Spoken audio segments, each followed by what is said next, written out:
ناظرین آپ کو اپڈیٹ کریں وہاڑی سے، جہاں ہمارے بیورو چیف محمد ابوبکر خان بلوچ کی سربراہی میں 5 فروری یوم یکجہتی کشمیر کے حوالے سے ریلی نکالی گئی۔ اس ریلی میں اہل علاقہ اور شہریوں کی کثیر تعداد نے شرکت کی۔ آج 5 فروری یوم یکجہتی کشمیر مقبوضہ جموں کشمیر کے مظلوم مسلمانوں پہ بھارت کے مظالم کو بے نقاب کرنے کا دن ہے۔ آج کا دن کشمیری مسلمانوں کی شجاعت اور بہادری بیان کرنے کا دن ہے۔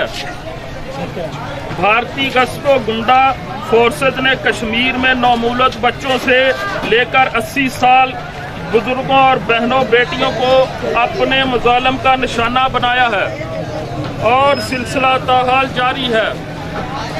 بھارت خود کو سب سے بڑی جمہوری ریاست کہتا ہے اور کشمیر میں ہونے والے ظلم و ستم بھارت کا سیاہ چہرہ دنیا کے سامنے واضح ہو چکا ہے۔